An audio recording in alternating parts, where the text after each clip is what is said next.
მოგესალმებით, დიდება მამასაც და წმინდა სასულსა, ამინ. დიდება შენ ჩემო უფალო იესო ქრისტეო, მადლობა ყოველი დღისთვის, ყველა ადამიანისთვის და ყველაფრისთვის. გავნაგზავ ჩემს მოკლე ვიდეოებს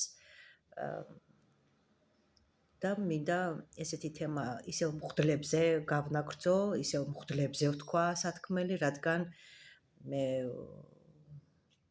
უფალმა მითხრა ასეთი სიტყვები: მოპარულია ყველაფერი, მოპარულია და ხალხი, რომელიც უფალს გადაუდგა და უფლის გზაზე არ დადიან, აუცილებლად მობრუნდნენ უფლის გზაზე, დადგნენ უფლის გზაზე, მოინანიონ და გახვნენ უფლის გზას, რადგან მოვდივარ მე. ძალიან აგთხოვთ, ნუ დაუჯერებთ მღვდლებს, მღვდლები იტყუებიან, არასწორად ასწავლიან უფლის სიყვარულს და უფლის გზაზე არასწორად დადიან თვითონ და არასწორად დაყავთ თავისი ღმერთის ხალხი, ასე რომ ვთქვათ. ნუ დაუჯერებთ, რადგან ყველაფერი არისო მოპარულიო, მოიპარესო. და არასწორად არის გადაცემული უფალი იესოს ცხოვრებაც, გზაც, კერპთაყვანის მცემლობაში ცხოვრობენ თვითონ და აცხოვრებენ და ლაპარაკობენ, რომ ვითომ ხატებს და რაღაცეებს შეუძლიათ რამე, არაფერი არ შეუძლიათ.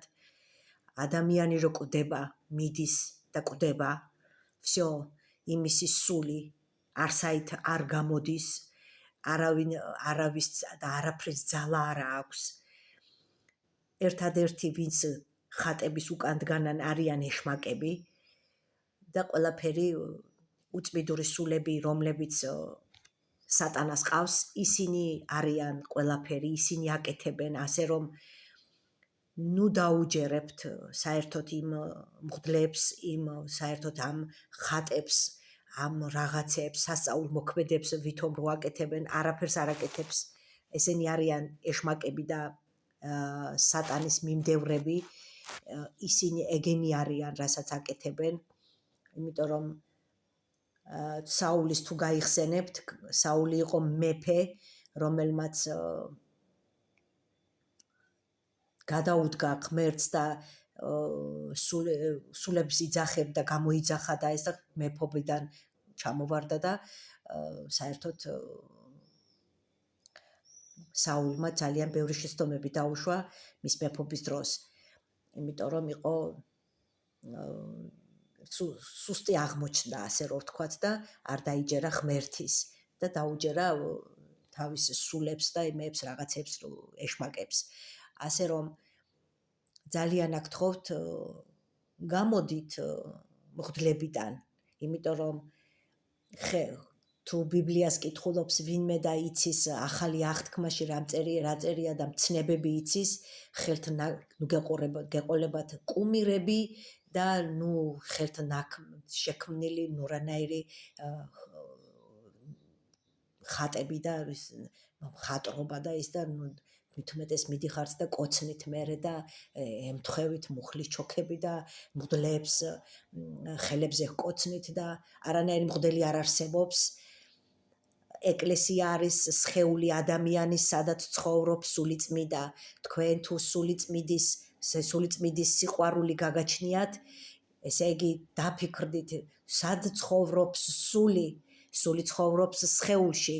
სხეული კიდევ არის ღმერთის, წარმოიდგინეთ, ესე იგი ეს თქვენი სხეული არის ეკლესია, სადაც სულიწმიდა ცხოვრობს და არანაირი კედლები და არანაირი შავებში ჩაცმული მღვდლები და წვერებში და არანაირი ჭიქა ღვინოებით სასმელი საერთოდ აკრძალეთ, სიგარეტი აკრძალეთ, ეს ყველაფერი არის რეპტილოიდების, რომლებიც შემოგიგდეთ და ეს მღვდლების, რომლებიც ჯვარზე გააკრეს უფალი და ეს ყველაფერი არის ტყუილი, დიახ ტყუილი, მოპარული, რომელიც არაფერი არ წერია, სიმართლე, 4 სახარება, მარტო 4 სახარება, მიენდეთ სახარება, სადაც იესოა ნახსენები, დანარჩენი ყველაფერი არის ტყუილი, მხოლოდ იესო გაეკრა თქვენის გულისთვის და არა მღვდლები და არა ხატები და არა ვიღაცეები და სანთლები და ყიდვა და ვაჭრობა, ფული საერთოდ არ სჭირდება ღმერთს.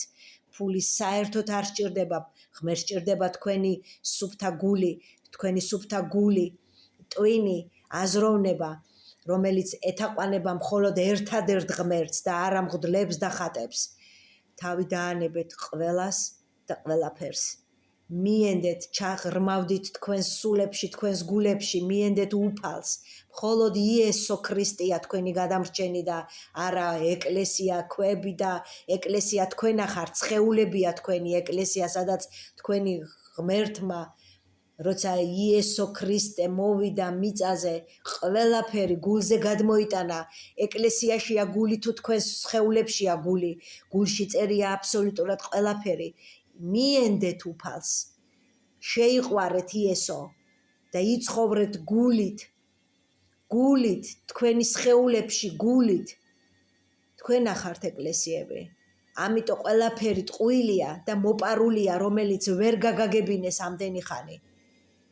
დიდება მამას, ძეს და წმინდა სასულს. ამინ.